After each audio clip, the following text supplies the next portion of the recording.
He titulado esta conferencia 1844 y el asalto violento total, final. A estas alturas ya se habrán probablemente dado cuenta que el asalto violento final es en contra de Jesucristo, pero a menudo Jesucristo viene siendo atacado cuando se ataca a su pueblo también. Y es por eso que tenemos que discutir sobre esta cuestión del año 1844. Ven, 1844 es la fecha del final de la profecía de los 2300 días. Y según esta profecía, al final de los 2300 días, ocurriría una purificación del santuario. Eso significa que el juicio sería anunciado y que habría un pueblo que anunciaría a ese juicio.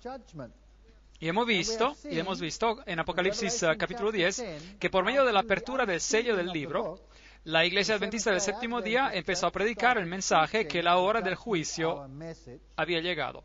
Y después vimos que el mensaje tiene los componentes de los tres ángeles. Y estudiamos los mensajes de los tres ángeles, y estos mensajes son la última advertencia al mundo. Y estos mensajes van a aumentar progresivamente hasta un clímax cuando los poderes del mundo rodearán a este sistema. Y la intensidad de sus mensajes aumentará, convirtiéndose en un fuerte pregón, una última advertencia alrededor del mundo, revelando, desenmascarando los pecados de Babilonia, y a la gente se le pedirá de salirse de Babilonia. Así que la fecha de 1844 es un punto de referencia importante en la profecía, y el 1844 da crédito a este mensaje final y a quien lo presenta. Se acordarán que en la profecía un día es un año y 7 días serían 7 años, día por año te lo he dado, Ezequiel 4:6, conforme al número de los días que empleaseis en reconocer la tierra, 40 años un año, por cada día, números 14:34. Y ya hablamos de esta visión en Daniel capítulo 8, donde el tiempo del fin es cuando a esta visión se le quitará el sello, es decir, se aclarará. ¿Hasta cuándo durará la visión del continuo sacrificio y la prevaricación asoladora entregando el santuario y el ejército para ser pisoteados? Daniel 8:13. 70 semanas están determinadas sobre tu pueblo y sobre tu santa ciudad para terminar la prevaricación y poner fin al pecado y expiar la iniquidad para traer la justicia perdurable y sellar la visión y la profecía y ungir al santo de los santos. Daniel 9:24. Ahora, toda esta visión, en la primera parte, nos habla de la primera venida de Cristo y la parte final culmina en el 1844. Una fecha que parece estar en el aire, pero que tiene gran significado. Ahora, no voy a tratar con esa primera parte de la profecía, hay todo un video que se llama El Mesías, pero la primera parte, para mencionarla brevemente, trataba sobre la venida del Mesías, empezando desde la publicación del decreto hasta cuando el Evangelio se fue a los gentiles en el 34 después de Cristo y los rabinos publicaron esta maldición. que los huesos de sus manos y los huesos de sus dedos se decaigan y se descompongan de aquel que da las vueltas a las páginas del libro de Daniel para encontrar el tiempo de Daniel 9, 24, 27, y que su memoria desaparezca de la faz de esta tierra para siempre. No es una maldición muy bella. Esta es la ley talmúdica. Esto se encuentra en el Talmud. Ley talmúdica, página 978, sección 2, línea 28. Obviamente, los rabinos no querían que nadie reconociera que Jesús era el Mesías, porque eso sería un problema para la religión judía. Así que es un hecho muy triste que esta profecía de los 2300 días, donde la primera porción identifica al Mesías, está bajo tal maldición. ¿Ustedes creen que es posible que la última parte de la misma profecía, que introduce a un pueblo que va a querer poner a Jesucristo de regreso en su lugar correcto, estaría también bajo una maldición? ¿Es posible? ¿No creen que es posible? Yo creo que el diablo odia esta profecía más que cualquier otra, porque revela en la primera parte de la profecía quién es Jesucristo, que Él es el Mesías, y en la última parte de la profecía revela a un pueblo que predicará el Evangelio eterno al mundo y regresará Jesús a su lugar correcto. Así que hay un asalto violento total sobre la primera parte de la profecía. Leímos la maldición. Hay también un asalto violento total en la última parte de la profecía, porque Jesús tiene que ser eliminado de los corazones y de las mentes de la gente.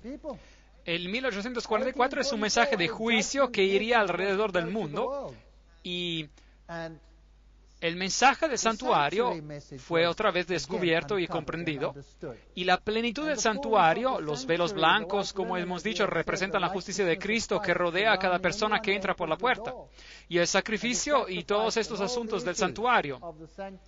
Hebreos 8, 1 a 2. Tenemos tal sumo sacerdote, el cual se sentó a la diestra del trono de la majestad en los cielos, ministro del santuario y de aquel verdadero tabernáculo que levantó el Señor y no el hombre. Así que existe un tabernáculo, un santuario celestial, según Hebreos 8, ¿sí o no? Sí. Ahora, esta doctrina del santuario celestial, donde Cristo oficia como sumo sacerdote, es una doctrina que está siendo duramente atacada en el mundo. ¿Por qué? Porque pone a Jesucristo de regreso al centro como el único Salvador en el mundo, y también nos dice sobre su ministerio y dónde Él está oficiando, en el lugar santo o en el lugar santísimo. Eso es muy importante, porque según la doctrina adventista del séptimo día, el 1844, el tiempo del juicio, tiene que ser el Yom Kippur, y Él tiene que haber ingresado al lugar santísimo. Ahora, si esto es así, la Iglesia Adventista del Séptimo Día tiene un mensaje especial para el mundo. Primeramente, un mensaje que explica el santuario, el ministerio de Jesús, la hora del juicio, pero también los hace a ellos los portavoces del mensaje final. Y esto es un problema. Uno no puede tener una denominación que es el portavoz del mensaje final. Uno tiene que quitar a esa denominación de esa posición y hacerla parte de la olla, del crisol, del ecumenismo. Nadie tiene el derecho de decir, nosotros tenemos un mensaje final para el mundo. Eso sería exclusividad, según el pensar del mundo. Así que la fecha de 1844 está fuertemente bajo ataque, y la doctrina de que Jesucristo entró en el lugar santísimo en el 1844 y luego el santuario será purificado, el día antitipo de la expiación, está también bajo fuerte ataque. Hebreos 9:3, tras el segundo velo estaba la parte del tabernáculo llamada el lugar santísimo. Ahora, la palabra lugar santísimo, aquí en la Biblia, es en griego Hagia Hagion. Eso es lo que dice. El lugar santísimo, y Pablo aquí utiliza esta palabra Hagia Hagion para el lugar santísimo. Y se encuentra definitivamente después del segundo velo. Muy importante. Así que la palabra Hagia Hagion se utiliza para el lugar que está detrás del velo. Así que hasta 2300 tardes y mañanas, luego el santuario será purificado. Daniel 8:14, 457 a.C., el decreto salió, 1844 es la fecha que resulta cuando uno suma los 2300 años a esta fecha inicial. La primera parte de la profecía aquí está dividida en 70 semanas y está cortada del resto de la profecía y cumple tan perfectamente con el Mesías que los judíos, los rabinos, han maldecido cualquiera que estudie este texto para evitar que encuentren el Mesías. Y ahora, ¿qué hay con esta fecha de 1844? Es el anuncio del juicio y hay un grupo particular de personas que salen de una gran desilusión, que predicarán este mensaje y que guardarán los mandamientos de Dios y se aferrarán al testimonio de Jesús. Pero Cristo, más estando ya presente Cristo, pontífice, es decir, sumo sacerdote, por su propia sangre entró una sola vez en el santuario, habiendo obtenido eterna redención. Hebreos 9, 11, 12, Reina Valera Antigua. Y la versión King James de la Biblia en inglés antigua ha traducido la palabra santuario como lugar santo. Cristo ha venido como sumo sacerdote por su propia sangre, entró una sola vez en el lugar santo, habiendo obtenido eterna redención. Y la palabra utilizada aquí en griego es hagion, lugar santo. Y de hecho, hagion no solo significa lugar santo, puede también traducirse como santuario, así como viene citado en la Reina Valera Antigua. La versión King James en inglés antiguo lo traduce como lugar santo. El hecho importante es que cuando Jesús murió y fue resucitado, Él ingresó en el santuario. Ahora, ¿dónde ministraba cuando ingresó en el santuario? Si hay un santuario celestial. Bueno, según lo que leímos, Él ingresó en el santuario y tiene que haber entrado en el lugar santo. Eso es lo que leemos en la King James y la versión en inglés clásico. Ahora, si Él ingresó en el lugar santo después de su resurrección, eso significa que según la tipología judía, algún tiempo después de esto, en cierta fecha, Él tiene que pasar del lugar santo al lugar santísimo. ¿No es eso correcto? Algún tiempo después de esto, en cierta fecha. Por ahora no sabemos cuál es esa fecha, pero tenemos una profecía que nos dice que después de 2300 días, el santuario será purificado. Eso significa que tenemos una fecha, el año 1844, donde Jesús podría ir del lugar santo al lugar santísimo. Esa es la única profecía sobre este asunto. Así que Cristo entró en el lugar santo, en el lugar santísimo, cuando ascendió al cielo. Jesucristo se convirtió en sumo sacerdote por su propia sangre, habiendo obtenido eterna redención. Hebreos 9:12. 7 fiestas judías anuales como prototipo y antitipo. ¿Se acuerdan que las estudiamos? La Pascua, la fiesta de los panes sin levadura, la fiesta de los primeros frutos, y estas fiestas nos hablan de cuando Jesucristo murió, cuando se quedó en la tumba y cuando resucitó, y después hay la fiesta de las semanas, el Pentecostés, y cuando Jesús vino por primera vez, Él pagó el precio por el pecado. Eso es lo que hizo. Y después acontecen las fiestas que anuncian el juicio, hablamos de ellas, la fiesta de las trompetas que anunciaban el juicio. Eso representaría el movimiento que anuncia la segunda venida de Jesucristo, movimiento que empezaría en el 1844. Y si esto es correcto, y el día de la expiación, y es decir, del juicio investigativo y la fiesta de los tabernáculos, y el tiempo de este juicio investigativo es el momento en el cual estamos viviendo hoy en día. Y el 1844 es una fecha tope potente. Se anuncia el ir a la casa, la cosecha de la redención. Así que cuando Jesús vino por primera vez, Él pagó el precio por el pecado. ¿Nos llevó a todos de este terrible planeta? ¿Sí o no? No. Cuando Él regrese por segunda vez, tendremos la cosecha de la redención. Después todos los salvos serán llevados a Él. Y el día de la expiación representaba el momento anual de la purificación del santuario terrenal. Así que básicamente la doctrina dice que desde el 1844, porque esta es la única fecha que tenemos, nosotros hemos estado viviendo en lo que la Biblia llama la hora del juicio. Así que 1844, la hora del juicio, después el fin del mundo y después viene la eternidad.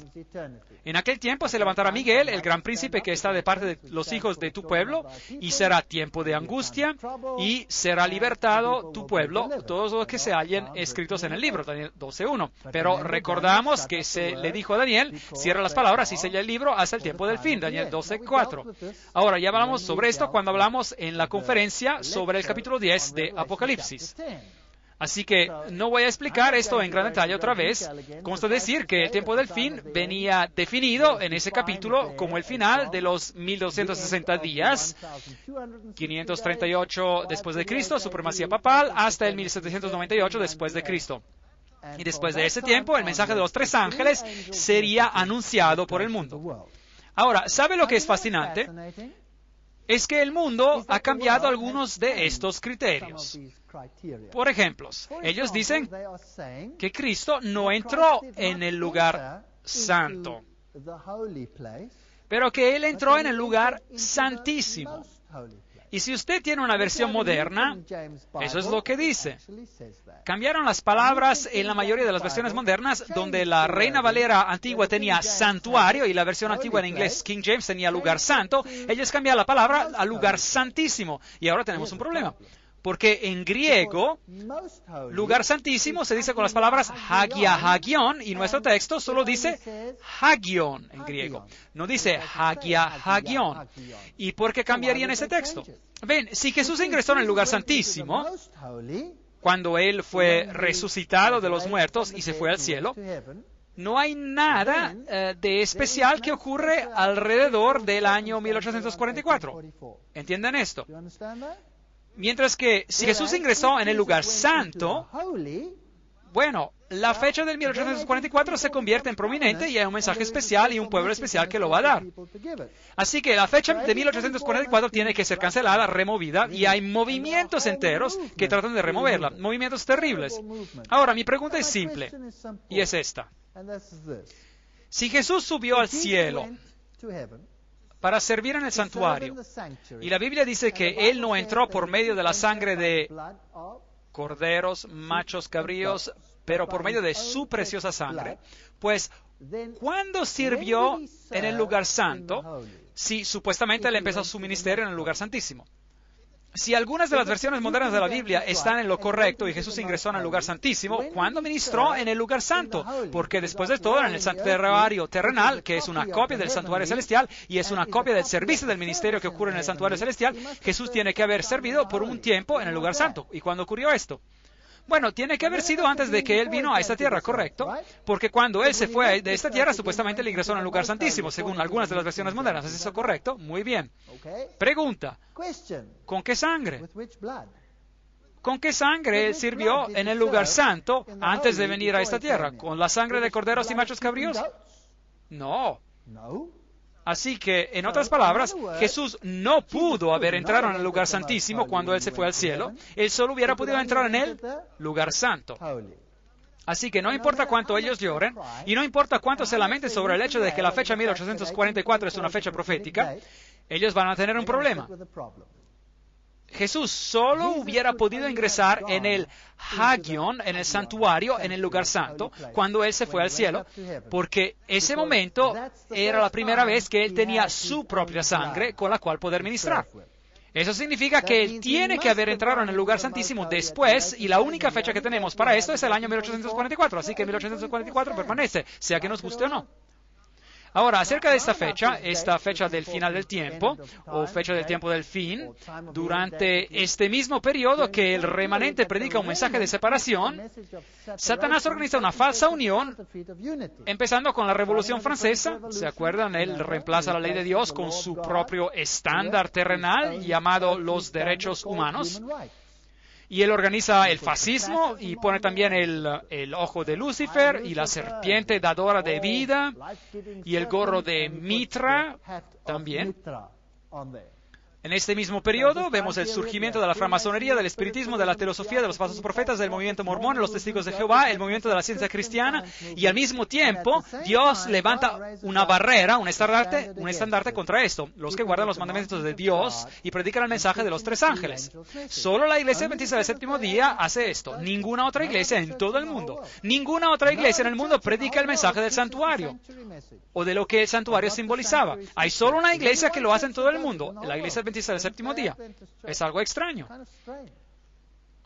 Acontecimientos interesantes ocurren alrededor de 1844. Karl Marx se une a la Liga de los Justos en 1842 y que después se convierte en la Liga de los Comunistas. Él empezó a escribir el Manifiesto Comunista en 1844. ¿Y qué dice ese documento? Dice que no hay Dios, y menos aún Jesucristo, así que destacamos de él. Así que Jesucristo viene removido. Y al mismo tiempo, hay otro mensaje que sale al mundo. Darwin, el origen de las especies. El origen de las especies es el misterio de los misterios. ¿Cuándo empezó él a escribirlo? Esta es la introducción al origen de las especies y usted encontrará algo interesante. Me he permitido especular sobre este tópico y tomé algunos breves apuntes que después expandí en el 1844. Esto es muy interesante. Es la segunda vez que encontramos el 1844 en un lugar muy prominente, donde tenemos un engaño para el final de los tiempos que ingresa al mundo. Y hay un pequeño grupo que dice, no. Hay muchos otros también, pero no tienen la totalidad del mensaje de los tres ángeles, ni tienen el mensaje del santuario. ¿No es interesante saber que la representación más grande en las Naciones Unidas es la fe de los Bahá'í? ¿Y fue fundada cuándo? Fundada por el Bab, allí está la fecha, 1844. La fe Bahá'í fue fundada en el 1844 por Baha'u'llah y fue una fe fundada por el Bab, que significa puerta. Así que en el 1844 llegamos finalmente a un punto donde el mundo está preparado para recibir a un movimiento que dirá todas las iglesias se unan. ¿Quién está detrás de este movimiento? Eso es otro asunto. Yo creo que a esas alturas ya lo hemos entendido. Porque ¿quién tiene el poder en las Naciones Unidas? ¿Ellos o el catolicismo romano? El catolicismo romano tiene el poder. Así que esa organización es solo un utensilio. Pero el 1844 es una fecha interesante. La fe Bahá'í sostiene la unidad fundamental de todas las religiones. Ese es su primer criterio. La investigación independiente de la verdad, etcétera, etcétera, y todas esas cosas interesantes, ya hemos hablado de algunas de estas anteriormente. El lograr la paz mundial, y ya hemos hablado de esto. Bueno, yo entré en el templo de los Bahá'í, y ellos tienen 3 libros allí.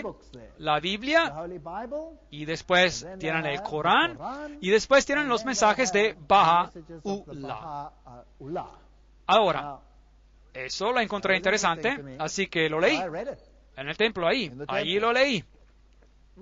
Y encontré esta página muy interesante, así que le tomé una foto, página 217, y dice: oh pueblos y familias de la tierra que se enfrentan, vuelvan sus rostros hacia la unidad. Ven, este es el mensaje de nuestro tiempo. Y este mensaje de unidad sale al mundo ¿en qué fecha?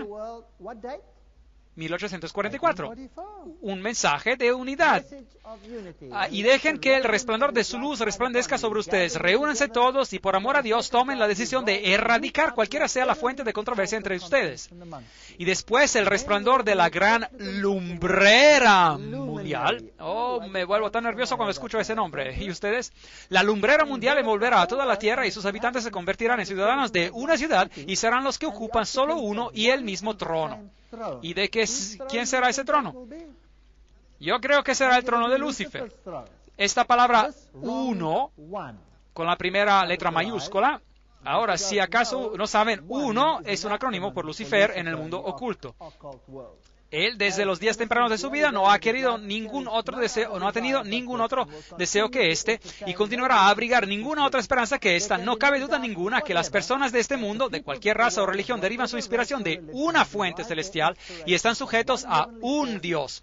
La diferencia entre las ordenanzas bajo las cuales ellos moran se tienen que atribuir a los requisitos de exegesis diferentes explicaciones de la edad en las cuales se revelaron.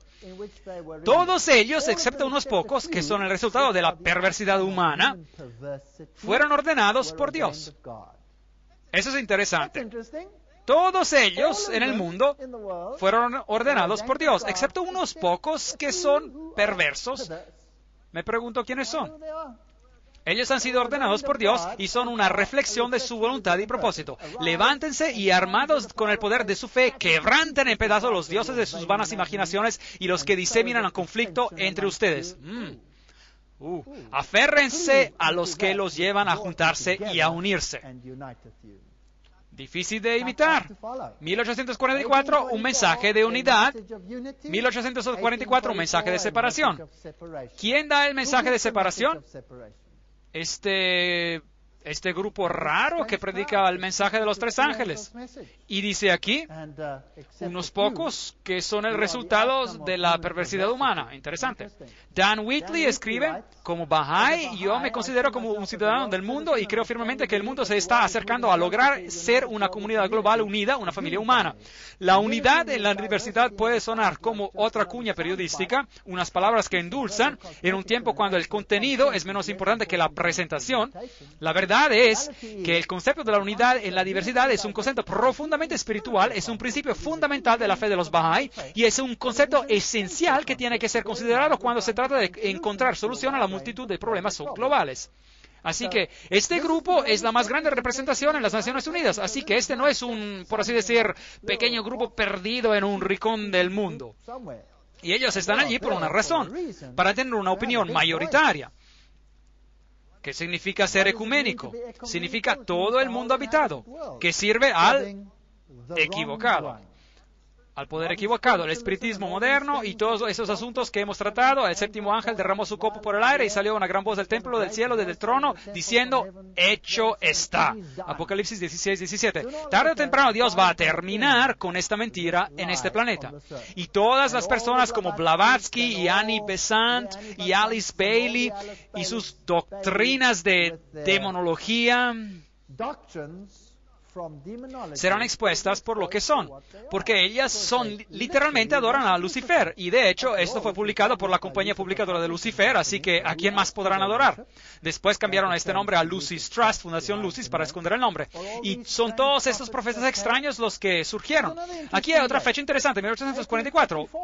El manuscrito sinaítico, Codex Sinaiticus, viene descubierto en el monte Sinai y forma la base de todas las traducciones modernas de la Biblia que remueven a Jesucristo como Dios y como el único Salvador de la humanidad. ¿Ustedes creen que es casualidad? ¿Ustedes creen que esto es casualidad? Esto es muy extraño. Al mismo tiempo, cuando este mensaje de separación y de adorar a Dios y de darle gloria a Él, de que hay un solo Salvador y un Evangelio, una manera de ser salvo, todas esas cosas se juntan y la fecha es el año 1844. ¿Y ustedes se acuerdan de Génesis 3:15? Y pondré enemistad entre ti y la mujer, y entre tu simiente y la simiente de suya. Esta te herirá en la cabeza y tú le herirás en el calcañar. El versículo viene cambiado por el catolicismo en que ella te herirá en la cabeza. Así que aquí vemos a esta batalla interesante que se desarrolla en los últimos días. Este es Robert Mueller. Él era el subsecretario general de las Naciones Unidas, ¿se acuerdan de él? Las religiones mayoritarias en el mundo, al final, todas quieren la misma cosa, a pesar de que nacieron en diferentes lugares y circunstancias. Ustedes se acuerdan de este asunto. Lo que el mundo necesita es una convergencia de las diferentes religiones en búsqueda de la definición de las leyes cósmicas o divinas que tendrían que regular nuestra manera de portarnos. Un ecumenismo espiritual mundial. Eso es lo que ellos quieren. Que todos se junten. Lograr la paz será imposible sin primero domar el fundamentalismo por medio de una religión unida que profesa fidelidad solo a la espiritualidad global y a la salud de este planeta. Así que estos dos grupos están viniendo en oposición el uno con el otro. La religión del Nuevo Mundo, nos dice Alice A. Bailey, tiene que ser basada sobre esas verdades que han perdurado a lo largo de los tiempos y se están continuamente formando en el pensamiento humano. Y por ellos las Naciones Unidas luchan. Mi gran sueño personal es de lograr una alianza increíble entre todas las mayores religiones y las Naciones Unidas. Robert Mueller. Así que las iglesias se juntan. Dos mensajes en el mundo. Ahora, la Iglesia Adventista del Séptimo Día también tiene el mensaje: no acepten la marca de la bestia. El sábado es el día del Señor. Adoren al quien hizo el cielo, la tierra, el mar y las fuentes de las aguas. El papado viene y dice: no, tú tienes que escucharme a mí. Yo te diré cuándo tienes que adorar y tú adorarás en el primer día de la semana, porque yo soy la autoridad en tu vida. Y así el papado, el 7 de mayo de 1998, publicó esta famosa carta apostólica llamada Dies Domini por el Santo Padre Juan Pablo II, donde él pide que se organice legislación dominical. Domingo, la fiesta primordial que revela el significado del tiempo. Las riquezas espirituales y pastorales del domingo, como nos han sido pasados por la tradición, son verdaderamente grandes. Bueno, por lo menos él admite que esto no viene de la Biblia, ¿correcto? De manera significativa, el Catecismo de la Iglesia Católica enseña que la celebración del domingo como el Día del Señor y su Eucaristía está al corazón de la vida de la Iglesia. Y después él explica a quién uno adora el domingo. Este es su documento. Esta es la encíclica del Papa Juan Pablo. Mientras ellos escuchan a la palabra proclamada durante la asamblea en el domingo, los fieles miran ¿hacia quién? Hacia María. Ahora, ¿qué dijo Blavatsky? ¿Quién era María? Ella dice, María es en realidad la diosa Isis antropomorfizada y es realmente Lucifer. Eso es lo que Blavatsky dijo. Estudiamos esto en una conferencia pasada. Así que ellos miran a la Virgen María aprendiendo de ella a cómo guardar el domingo y meditar sobre él en sus corazones. Con María, ellos aprenden a quedarse al pie de la cruz, ofreciendo al Padre, etcétera, etcétera. Con María, ellos experimentan el gozo de la resurrección y él continúa, etcétera, etcétera. Su misericordia es de edad en edad, de domingo en domingo, y el pueblo peregrino sigue en los pasos de María. Ahora, si usted no entiende el lenguaje oculto, pues esto no significa mucho, pero si usted sabe que para ellos esta figura de María es realmente una forma de la gran lumbrera, que puede ser masculina y femenina, esto se vuelve en algo muy serio, porque yo quisiera seguir al Señor Jesucristo cuando yo voy a adorarlo. Y según esto, eso no es lo que ocurre en un domingo. Ahora, si usted obedece al papado en este decreto que él está pidiendo aquí, pues ¿a quién está usted adorando? ¿A Dios o al que está escrito aquí? Obviamente, al que está escrito aquí. Y él sigue.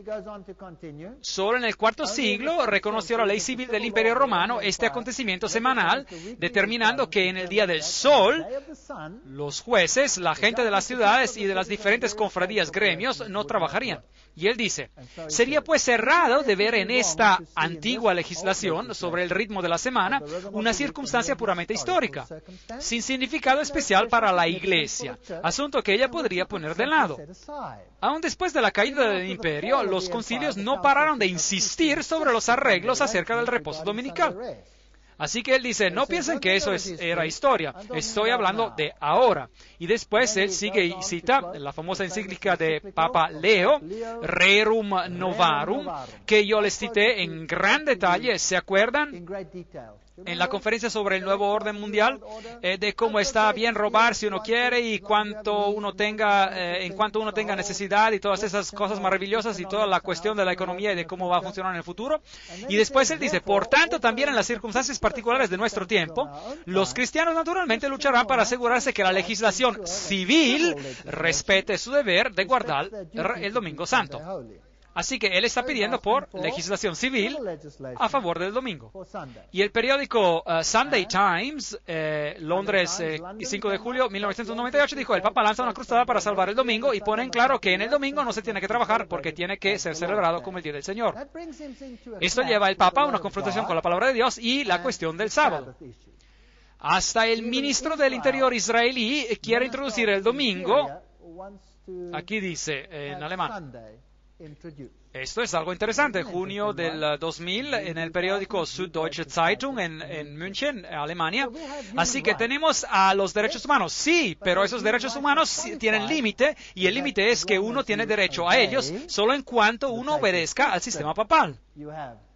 Aquí hay un derecho a la libertad de religión, pero la libertad de religión significa que ya no se permite predicar a nadie sobre Jesucristo o sobre cualquier doctrina, porque eso sería una ofensa de la libertad de la otra persona, no de su libertad.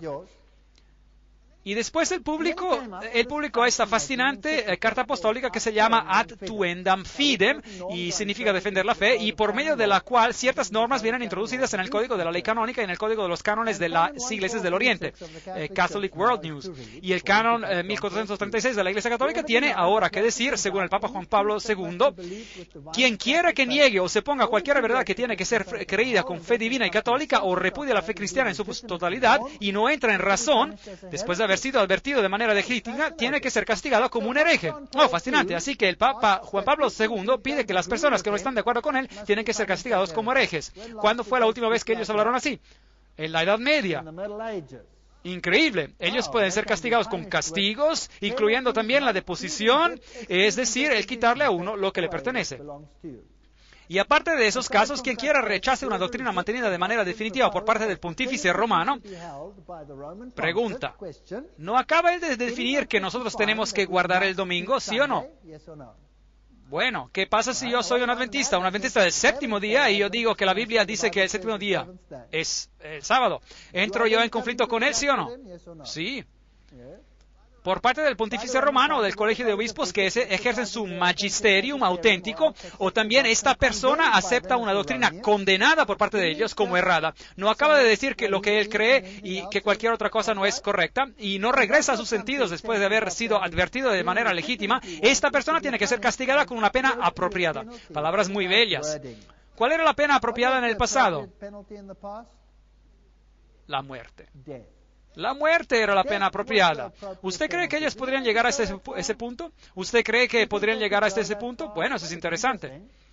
Y después ordenamos que todo lo que ha sido declarado por nosotros, la palabra nosotros está escrita con la primera letra mayúscula, todo lo que ha sido declarado por nosotros en esta carta apostólica, motu proprio, es decir, siendo realizada por su iniciativa, es firme y tiene validez. Y nosotros ordenamos que sea incluido en la ley universal de la Iglesia Católica, es decir, en el código de la ley canónica, en el código de los cánones.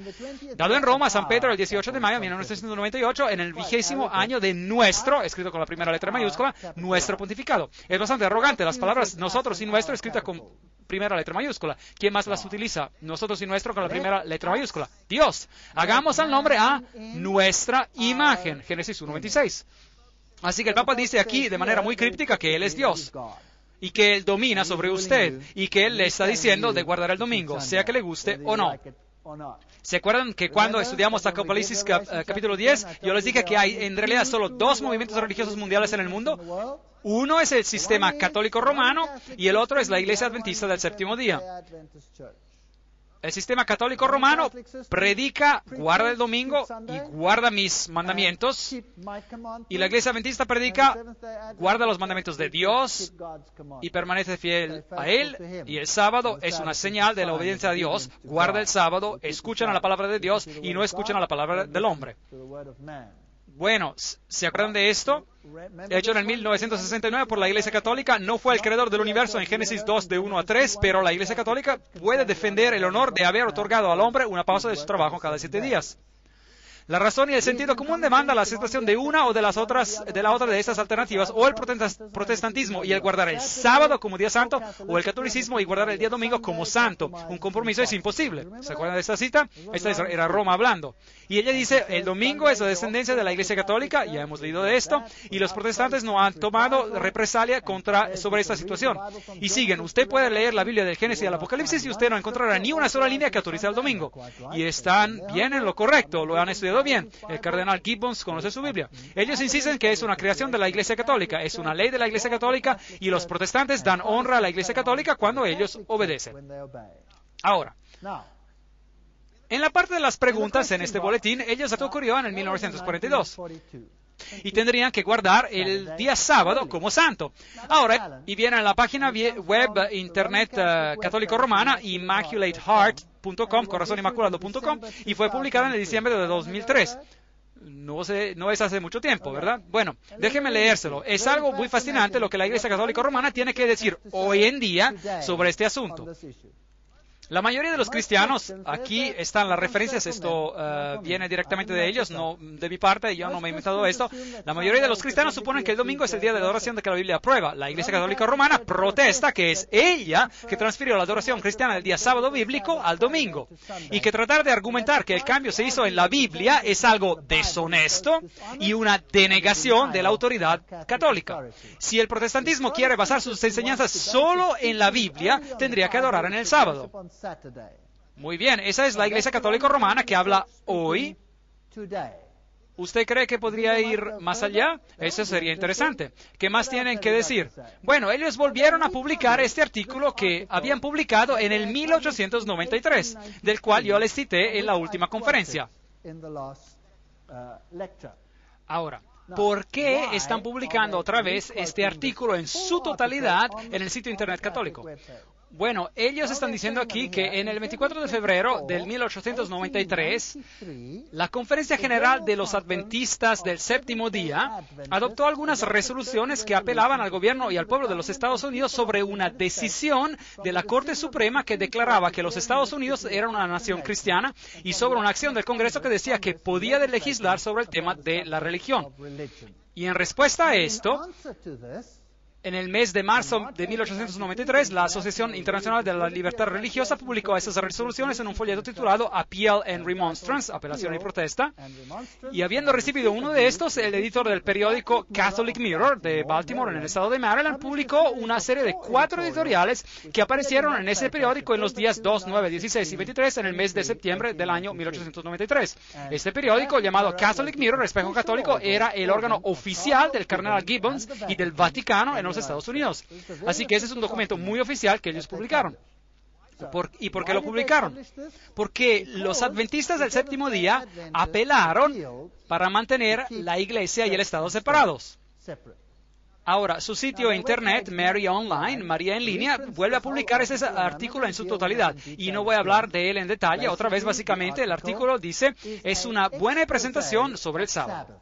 Y es un estudio maravilloso, mejor o igual a lo que cualquier erudito en la iglesia adventista del séptimo día haría.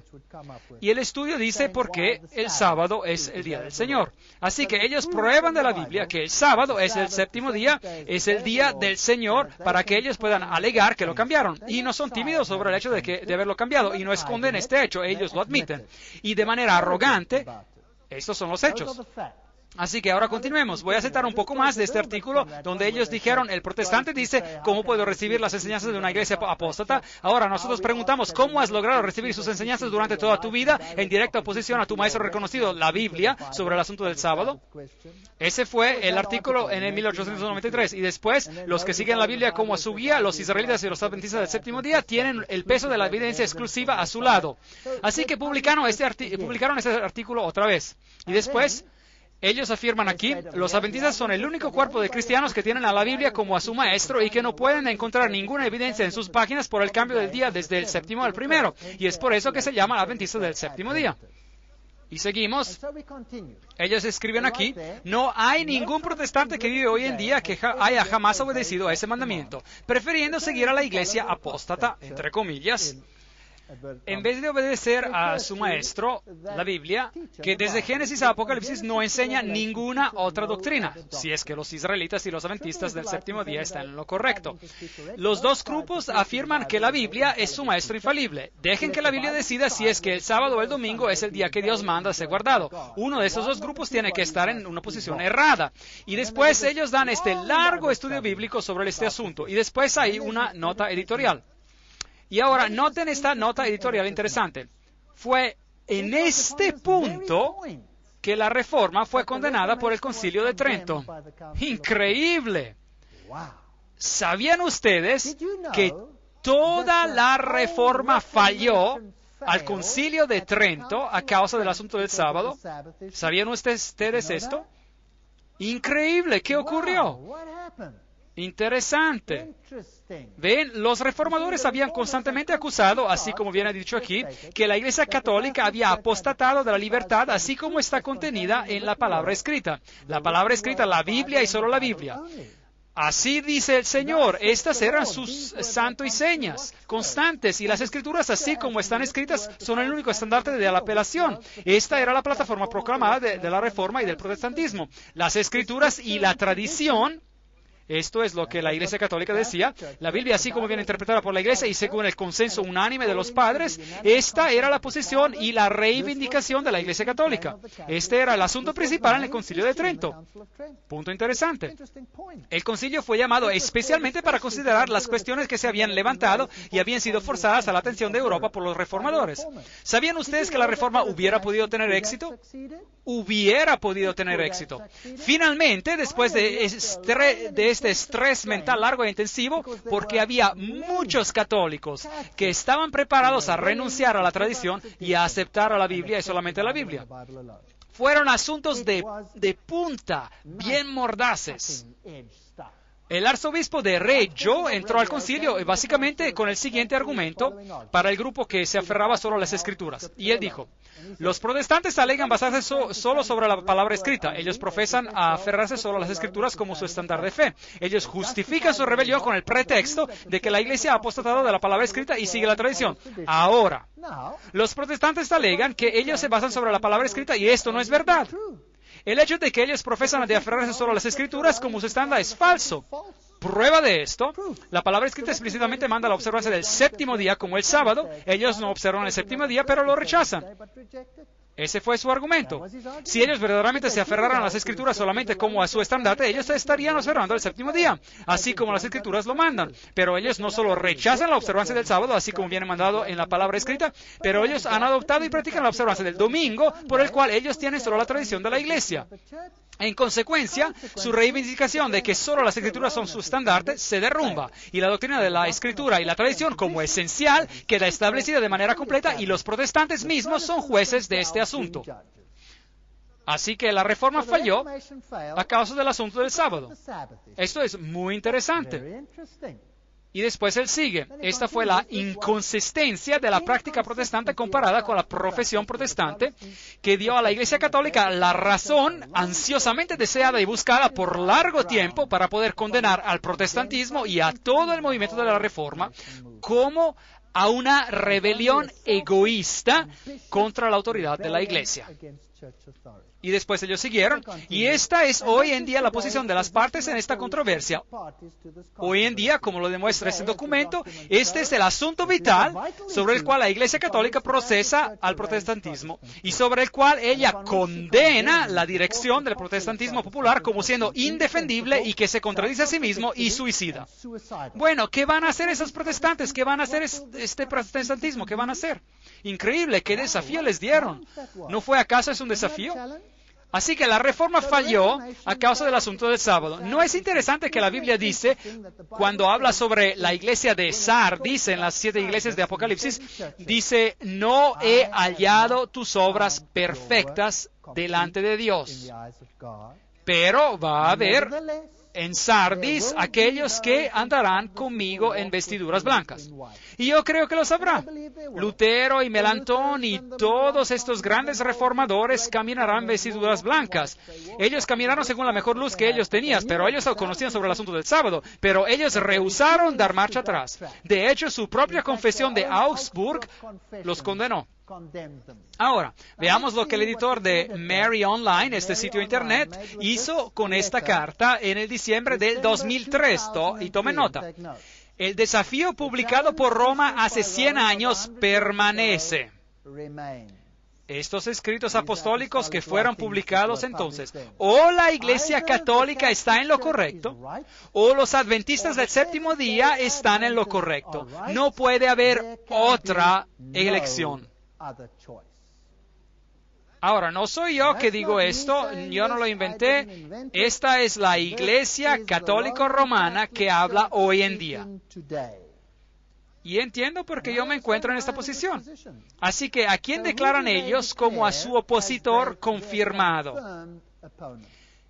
¿Qué dice la Iglesia Católica Romana? ¿Quién es el único protestante consistente? ¿Y quién es el único que los opone en este asunto? La Iglesia Adventista del Séptimo Día. Ahora, ¿pueden entender por qué la Iglesia Adventista del Séptimo Día es un reproche, no solo para el catolicismo, pero también para el protestantismo? ¿Sí o no? Tienen que ser. Y así que ellos serán burlados y llamados secta, sea por parte del catolicismo y del protestantismo. Así que, básicamente, si esto es así, yo le he estado predicando aquí, esta es la posición de la Iglesia Adventista del Séptimo Día, sin considerar lo que los otros están haciendo, y el catolicismo está de acuerdo con todo corazón, y de hecho dice el editor, no puede haber otra elección. Bueno, hemos estado hablando sobre lo que la Iglesia Católica Romana dijo. O la Iglesia Católica está en lo correcto o los adventistas del séptimo día están en lo correcto. No puede haber otra elección. Y si ustedes miran a la reunión intrafe de 1999, donde el Papa fue elegido como el líder espiritual del mundo y donde se pidió que ellos se unieran en condenar a los fundamentalistas cristianos que abusan de la libertad de expresión y que sus esfuerzos en convertir a otros incitan al odio y a la violencia, ¿a quién se está dirigiendo principalmente? ¿A quién creen ustedes? Tienen que ser los adventistas del séptimo día, porque ellos son los protestantes consistentes que predican en contra de las doctrinas antibíblicas. Todos los presentes estuvieron de acuerdo en dos puntos clave. Uno, el Papa Juan Pablo II fue nombrado por consenso como la principal guía espiritual y el supervisor del planeta. Y punto número dos, esos fundamentalistas religiosos que rehúsan de unirse al movimiento global ecuménico tienen que ser silenciados. Bueno, ¿quiénes son ellos? ¿Quiénes son ellos? Ellos los acaban de identificar. Ellos nos han indicado en quién ven el problema. Y George W. Bush dice, la mejor manera de honrar el Papa Juan Pablo II, verdaderamente uno de los grandes hombres, es tomando su enseñanza seriamente. Es de escuchar a sus palabras y de poner sus palabras y enseñanzas en acción aquí en América. Ese es un desafío que tenemos que aceptar, dice él. Así que, ¿los Estados Unidos aceptarán la doctrina papal o van a aceptar la doctrina bíblica? La doctrina papal, él acaba de decirlo. Así que ellos quieren hacer leyes, y esta es otra cosa que el Apocalipsis nos dice. Ellos lo harán. Así que podemos ver un enfrentamiento mundial que está por venir. Ahora, echémosle un vistazo a estas citas interesantes. Cada una de ellas tiene aquí su referencia. Dios obra en muchas maneras, por medio de muchas fes y agencias religiosas. Esta es la razón por la cual se eliminan las doctrinas no esenciales. ¿Ven? Si algo no encaja en el ecumenismo, ¿qué tienen que hacer con este asunto? Tienen que deshacerse de él. ¿Y qué pasa con lo que no encaja en el ecumenismo? El guardar el sábado. Y tiene que desaparecer. Otras medidas se tomarán también en este departamento de las religiones y de la educación sobre el cual el Cristo gobierna, y Él se moverá para restaurar los puntos de referencia antiguos, para eliminar lo que no es esencial y para reorganizar el panorama religioso total en preparación de la restauración de los misterios. Estos misterios, una vez restaurados, unirán a todas las fes. Pregunta. ¿Podemos nosotros aceptar eso, sí o no? La respuesta es no. Ese es un asunto serio. La escritora de la nueva era, Natalie Banks, dice, mirando para abajo de la superficie de los eventos turbulentos exteriores, nos damos cuenta del movimiento de expansión que se mueve hacia la eliminación de esa separación sectaria y a distanciarse del confiar en la doctrina y dogma duros y firmes. Y al mismo tiempo hay una búsqueda más intensa por una comprensión más profunda de las enseñanzas interiores y de su aplicación a los enormes problemas de hoy en día. Pues, ¿qué están esperando? Ellos quieren deshacer de esas doctrinas que separan. ¿Pueden ver cómo el sábado se está convirtiendo en un asunto importante? ¿Cómo nosotros tendremos que representar la verdad y la justicia y a Jesucristo? Y a Jesucristo se lo va a tirar a la trituradora de papel. Ese es un asalto violento total a Jesucristo, atacando a su pueblo. Thomas Ehrenzeller, un director de los World Federalists, Federalistas Mundiales, indica, un número creciente de personas están financiando una reacción en contra de la ola de fanaticismo religioso fundamentalista. La dirección correcta que se tiene que tomar es la que conducirá a un nuevo mundo de unidad y a una ley mundial. Una cita después de la otra. Alice A. Bailey dijo lo mismo. El día está amaneciendo en cuando todas las religiones serán consideradas como emanando de una gran fuente espiritual. Ellas aceptarán las mismas verdades, no como conceptos teológicos, pero como esenciales para la vida espiritual, de la hermandad de las relaciones humanas. Bueno, eso parece bello, así como está escrito, pero no es lo que Dios dice. Así que los esfuerzos explícitos de las Naciones Unidas eventualmente darán fruto, y una nueva iglesia de Dios reunida de todas las religiones y grupos espirituales, unida, dará fin a la gran herejía del separatismo. Amor, unidad y el Cristo resucitado serán presentes, y Él nos demostrará la vida perfecta, la gran herejía del separatismo. ¿Qué dice el fuerte pregón? La última advertencia. Salgan y sean separados. Aquí hay un gran choque, un conflicto. Ahora yo entiendo por qué las Naciones Unidas se han propuesto de venir a hablar a mi denominación y a decir, hay solo una vía, y esta es las Naciones Unidas. Hay solo un cuerpo que lo va a lograr, y esa es las Naciones Unidas, etcétera, etcétera, etcétera. Bueno, él a lo mejor dijo todo esto, pero para mí personalmente yo no estoy interesado en esto. Ella dice que las personas iluminadas no tolerarán al autoritarianismo en ninguna iglesia o al totalitarismo en ningún sistema político. Ellos no aceptarán o permitirán al gobernar de ninguna organización de hombres que trata de decirles lo que tienen que creer para ser salvos. ¿Qué ocurre si la Biblia dice, hay solo una vía bajo el cielo y sobre la tierra por la cual uno puede ser salvo, y esa es por medio de Cristo Jesús? Ellos no nos van a permitir decir eso, ¿correcto? Uno ya no puede decir eso. Bueno, eso es ya en contra de la ley. Está en contra de las leyes de odio. William Irving Thompson, un miembro de la nueva era, indica que la forma de la iglesia en la nueva era se quedará la misma. Así que los que van a la iglesia es menos probable que noten que ha habido un cambio en el mensaje. Él dice, la nueva espiritualidad no rechaza los patrones anteriores de las grandes religiones universales. El sacerdote y la iglesia no desaparecerán. No serán forzados a no existir en la nueva era. Ellos vendrán absorbidos en la existencia de la nueva era. ¿No es eso brillante? Dios ha llamado a un movimiento desde el 1844 para mantenerse firme en contra de este movimiento. ¿Y qué crisis vamos a tener que enfrentar? ¿Qué crisis vamos a tener que enfrentar? Tengo la peor invitación para ustedes en el mundo. ¿Cómo les gustaría de unirse a una organización que va a convertirse en la oveja negra del mundo, la más desagradable, la más odiada secta en todo el mundo? Y ellos guardan el sábado en contra de una ley de la Iglesia Católica Romana que se tiene que propagar en todo el mundo. Y vengan ustedes y conviértanse en un miembro de una secta odiada. ¡Qué invitación bella! ¿Quién la va a aceptar? A mí no me parece muy buena. Pero ¿qué ocurre si el otro lado va a ver la ira de Dios? Y Dios ha prometido de proteger a todos los que se aferran a su palabra. ¿No sería ese un escenario interesante? ¿Y quién respondería a una invitación así? Yo les digo quién va a responder. Solo aquellos que realmente creen y confían que Jesús lo va a lograr. Ninguno más. ¿Hay acaso un mensaje mejor de separación que este? Yo no creo. Yo no creo. La preparación de hombres y mujeres de buena voluntad se necesita para introducir nuevos valores para la vida, nuevos estándares de comportamiento, nuevas actitudes. El maestro mundial se preocupará principalmente de los requisitos de un nuevo orden mundial y de la reorganización de la estructura social. Este era un folleto de la organización World Goodwill, Buena Voluntad Mundial, y no es una organización de chiste, fue fundada por todos los grandes líderes del mundo. Robert Mueller escribe, las religiones mayoritarias del mundo tienen que acelerar dramáticamente su movimiento ecuménico y reconocer la unidad de sus objetivos en la diversidad de sus cultos.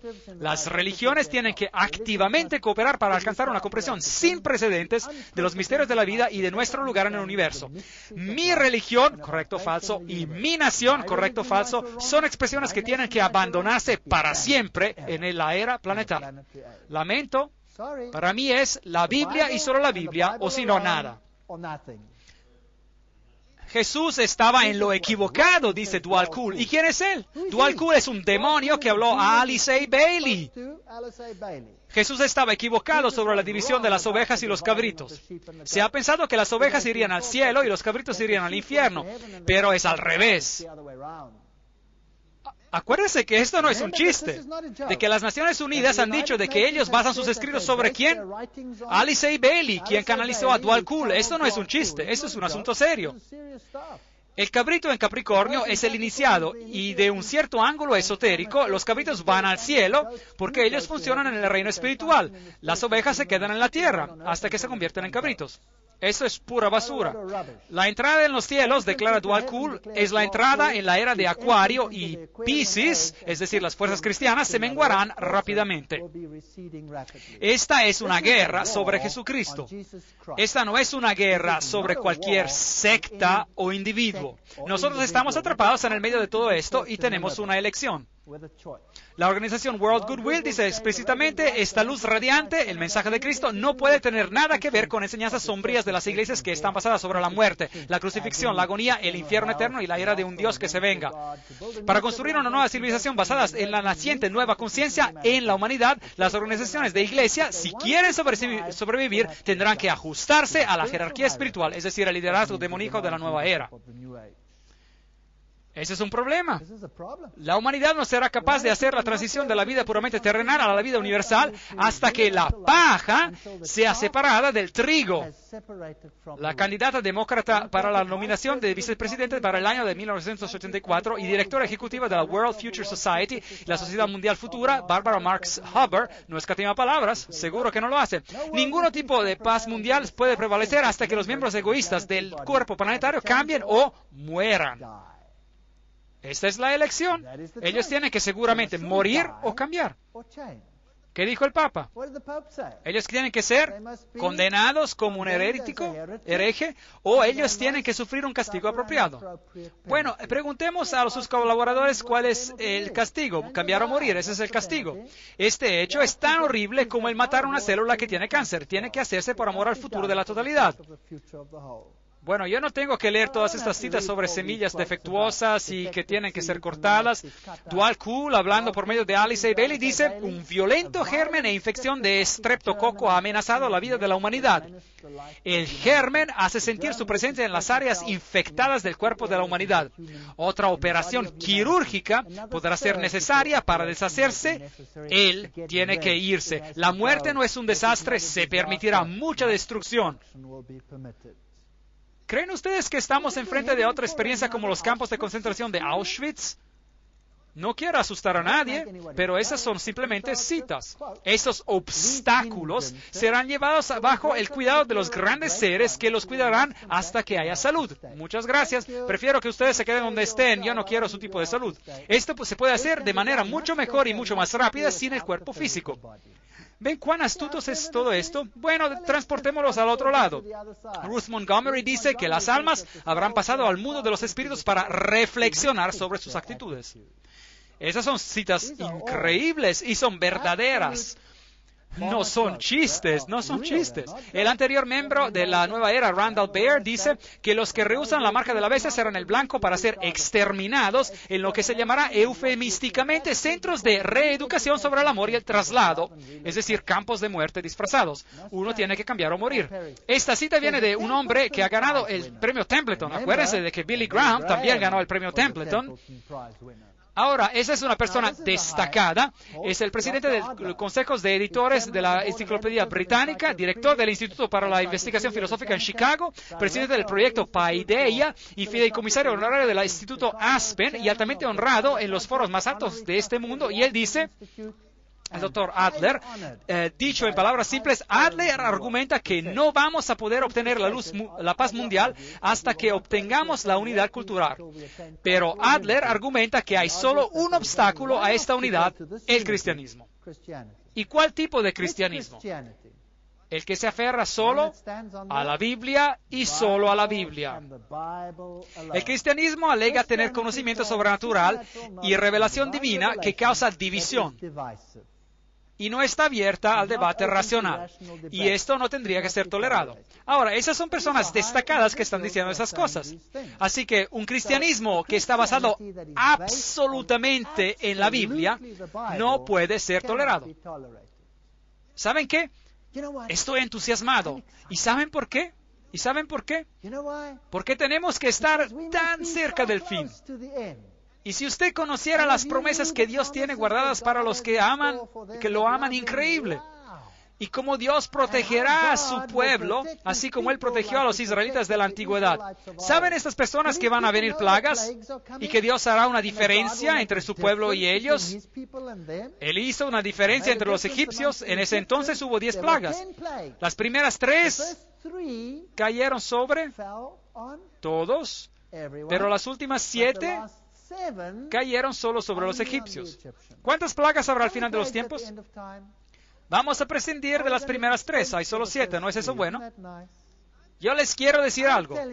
Vale la pena seguir a Dios. Ellos pueden decir todo lo que quieren, pero lo dicen en vano. Ellos están hablando lo equivocado. Increíble. Si Dios chasquea sus dedos, ellos desaparecerían. ¡Qué arrogancia! Las iglesias cristianas, escribe Rothschild, en realidad de ilusión, tienen que suprimir todo separatismo. ¿Ven que ese es el problema? Y aprender a cooperar con todas las otras fes, de las cuales sus escrituras son de igual valor y belleza que el Nuevo Testamento. Muy bien, sigamos. El doctor Christopher Hyatt se refiere a los cristianos fundamentalistas como a la sombra que emerge en la sociedad y revela cómo este cambio de guardia tomará lugar y la tierra aún requiere algo de sangre. Estas personas van a tener que ser erradicadas. Yo veo que la nueva era requiere mucha sangre, desbaratamiento, caos y dolor para que ocurra un cambio masivo. El librito de Bailey advierte, no debe de haber angustia sobre el desaparecer del viejo orden mundial. Muy bien. Lo bueno, lo verdadero, lo bello están por venir y la humanidad es la responsable de su venida y no cualquier intervención divina del exterior. ¿Qué enseña la Iglesia Adventista del Séptimo Día? Que va a haber una intervención divina del exterior. Eso es lo que los Adventistas del Séptimo Día enseñan.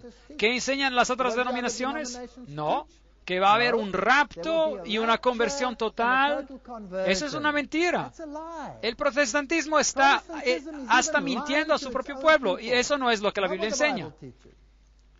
Juan 16:2, os expulsarán de las sinagogas y aún viene la hora cuando cualquiera que os mate pensará que rinde servicio a Dios. Eso es bíblico.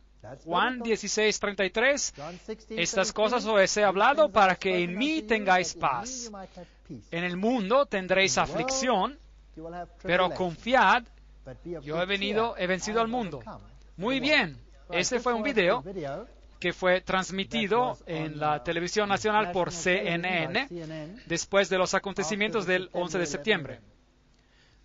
En una guerra, las naciones sufren pérdidas. El riesgo en una democracia como los Estados Unidos es que la Constitución será una de esas pérdidas. Aquí hay algunas de las nuevas reglas. Los que están sospechados de algo pueden estar encarcelados hasta por 7 días sin ser condenados de nada. El periódico Los Angeles Times reportó que esta última semana más de 1,000 personas han sido presas. También el gobierno puede escuchar a hurtadillas cualquier conversación que los presos tienen con sus legales. La Policía Federal anteriormente tenía que tener evidencia y tener un juez que autorizara que ellos escucharan a hurtadillas. Pero ya no es así. La sospecha es suficiente para otorgar ese derecho. También los extranjeros pueden ser procesados por tribunales militares especiales. Esos serían secretos y no se les permitirá a reporteros entrar. A los que se defienden, a lo mejor se les dará un legal para defenderlos, a lo mejor no, quién sabe. Los tribunales podrían emitir evidencia que sería injustificada en un tribunal civil, rumores, chismes o lo que sea. El jurado no tendría que dar voto unánime para sentenciar a los acusados a muerte y no hubiera posibilidad de apelación. Tenemos que hacer esto, dice el gobierno, para combatir contra el terror. De todos modos, John Ashcroft, el ministro de Justicia, dice que los terroristas extranjeros no merecen la protección de la Constitución americana. Patrick Leahy, de Vermont, dice, esto envía un mensaje que es aceptable tener juicios secretos y ejecuciones sin la posibilidad de revisión por una magistratura, y esto es ciertamente verdad. El periodista William Safire del New York Times dice, un presidente de los Estados Unidos acaba de asumir lo que equivale a poderes dictatoriales para encarcelar o ejecutar a extranjeros. Y hay precedentes durante la Segunda Guerra Mundial. Los Estados Unidos secretamente juzgaron a los alemanes que llegaron a Estados Unidos con submarinos con planes para sabotear. Ellos fueron encontrados culpables, la mayoría fue ahorcada y la Corte Suprema aprobó esa acción. Así que juicios secretos son en apariencia constitucionales, pero ellos niegan a los acusados la protección que la Constitución ofrece. Por el otro lado, los hombres que pusieron bombas en el World Trade Center en el 1993 fueron juzgados por un tribunal civil con protecciones constitucionales, y eso pareció funcionar. A lo mejor la cuestión es qué tipo de mensaje se envía cuando una nación que se jacta de sus libertades y su democracia y dice, sí, podemos encarcelarte por una semana sin tener acusaciones, y sí, podemos escuchar a hurtadillas cuando tú hablas con tu legal, y si tú eres extranjero te podemos juzgar y ejecutar en secreto. ¿Es eso lo que las democracias hacen? Yo soy Bruce Wharton. Ahora, lo que es interesante es que George Bush especificó este asunto y dijo que si usted habla deliberadamente en contra de los Estados Unidos, usted califica también como un terrorista. Eso es interesante. Así que ellos te pueden encarcelar sin un proceso y ellos te pueden ejecutar. Imagínense, todas estas leyes que existen ahora. Uno ya no tiene que esperar más. En cuanto ocurra un cambio mayor, todo ya está en su lugar, todo puede ocurrir muy rápidamente. un periodo de extrema tribulación y de miseria sin precedentes va a cubrir pronto todo el mundo. La destrucción de los elementos no deseables. Este es R.P. Laurie Krishna, Kalki Avatar, que habla. Maharishi Mahesh Yogi, un hombre interesante. ¿Y qué dice él? El hombre que introdujo la práctica oculta de la meditación trascendental dice, no hay ni va a haber un lugar para el que no es apto. Los aptos liderarán y los que no están aptos no pueden seguir y no hay lugar para ellos. En la era de la iluminación no hay lugar para las gentes ignorantes. Interesante. Matthew Fox, ¿se acuerdan? Ese es el famoso teólogo católico. Él habla de la nueva era con sus 4 billones de habitantes. ¿Y qué ocurrió con los otros 3 billones? ¿Qué ocurrió con ellos? El autor John Randolph Price, el autor del libro The Super Beings, los super seres, identifica a los cristianos en esta cita. Hay algunos grupos que continúan aferrándose a la idea absurda de que el hombre es un pecador miserable, un gusano de polvo. Y él también nos indica que 2,5 billones de personas serán muertos. Y el humanista de la nueva era, John Dunphy, se refiere al cristianismo como a un cadáver que se está pudriendo. Podríamos seguir con más citas. Esa es una persona interesante, el príncipe Felipe. Él dice que si yo voy a ser reencarnado, me gustaría regresar como un virus mortal para poder contribuir algo para resolver la sobrepoblación. Esas personas son ocultistas de alto calibre y son muy amigables. Ted Turner, presidente de la Better World Society, la Sociedad por un Mundo Mejor, ha llamado a los cristianos tontos y perdedores. Y él también ha dicho que la población tiene que disminuir y él quiere una población de unos 250 a 300 millones de personas, un declino del 95% de los niveles presentes. Bueno, quién sabe, a lo mejor un día nos va a dar un ejemplo sobre ese asunto.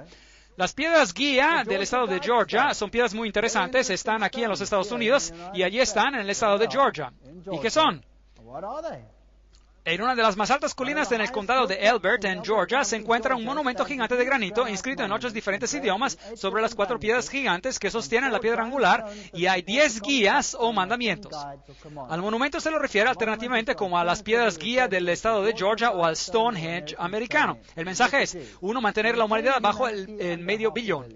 En equilibrio perpetuo con la naturaleza. Es interesante qué va a ocurrir con el resto. De segundo, guía la reproducción de manera sabia, aumenta la buena forma física y diversidad, unir la humanidad con un nuevo idioma vivo, gobernar la pasión, la fe, la tradición y todas las cosas con razón controlada, proteger a los pueblos y las naciones con leyes imparciales, que todas las naciones gobiernen internamente y resuelvan disputas exteriores en un tribunal mundial, eviten leyes insignificantes, mantengan un equilibrio entre los derechos personales y deberes sociales, atesoren la verdad, no sean un cáncer sobre la tierra y dejen espacio para la naturaleza, espacio para la naturaleza. 10 reglas. ¿Qué ocurre con el resto de la humanidad? ¿Qué van a hacer con ellos? Esas personas tienen homicidio en sus corazones. Bueno, asuntos interesantes. Aquí hay Stonehenge original. Aquí hay un pequeño hueco en esta roca en Georgia. El hueco en la roca fue perforado en la piedra central para que la estrella del norte, que en la masonería es un símbolo de Lucifer, pudiera verse en cualquier momento. Este fue uno de los varios requisitos que se estipularon por R.C. Christian para construir Stonehenge americano.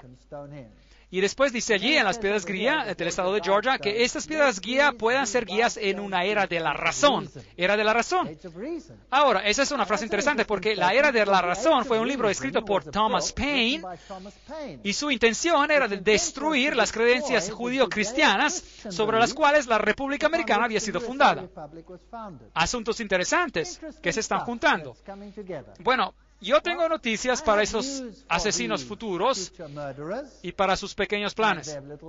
Daniel 2:44 nos dice, y en los días de estos reyes, el Dios del cielo levantará un reino que no será jamás destruido, ni será el reino dejado a otro pueblo, desmenuzará y consumirá a todos estos reinos, pero él permanecerá para siempre. Qué promesa tremenda. Malaquías 3:5. Y vendré a vosotros para juicio, y seré pronto testigo contra los hechiceros. Esas personas son hechiceros. Ellos adoran a Lucifer y a los adúlteros y contra los que juran mentira y los que defraudan en su salario al jornalero y a la viuda y al huérfano, a los que hacen injusticia al extranjero no teniendo temor de mí, dice Jehová de los ejércitos.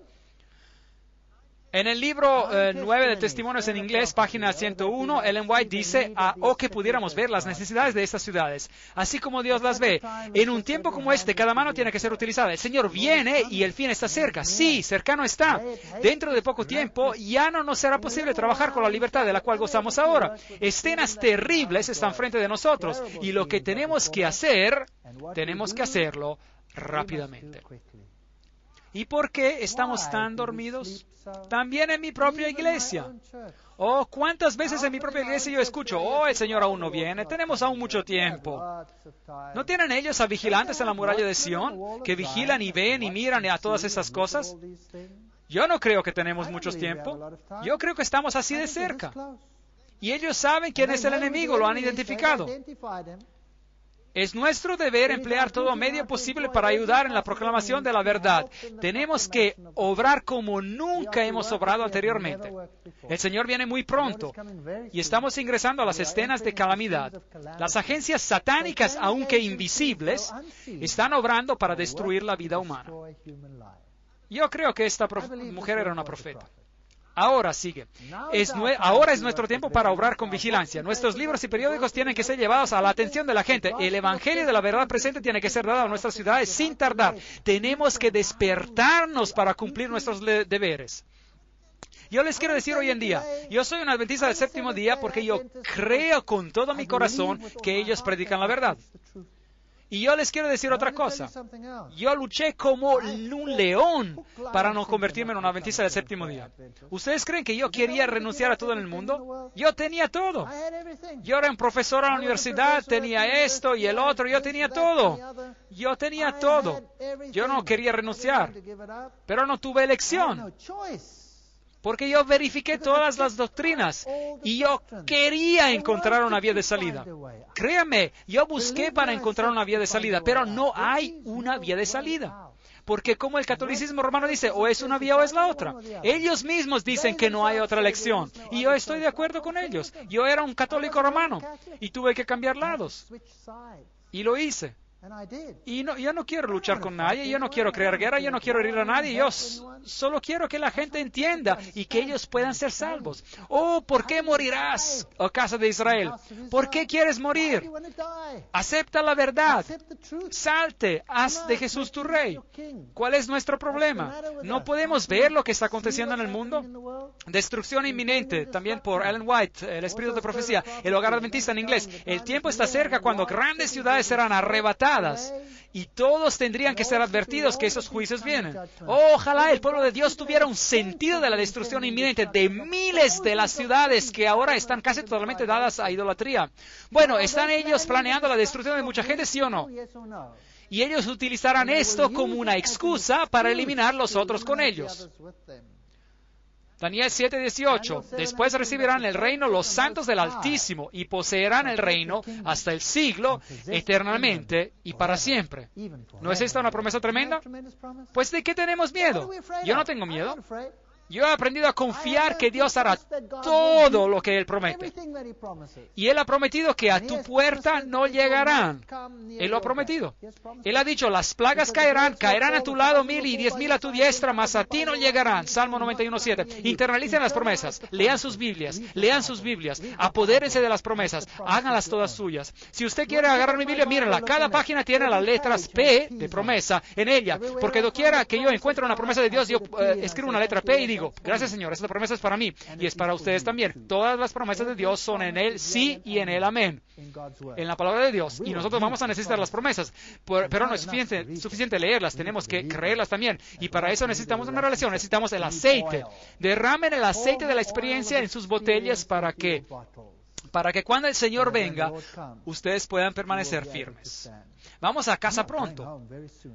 Y todos los que son huéspedes aquí esta noche, yo quiero disculparme por haber herido a muchos sentimientos. 1000 disculpas, porque yo sé que lo que he dicho es muy penetrante, áspero, y significa cambio, significa cambiar. Pero yo quiero que ustedes crean que yo lo estoy haciendo con la absoluta convicción de que esa es la verdad. Yo creo que tengo la Biblia que lo apoya, que apoya cada palabra. Y yo he hecho todo lo posible en mi poder para darles la evidencia que esto es verdad.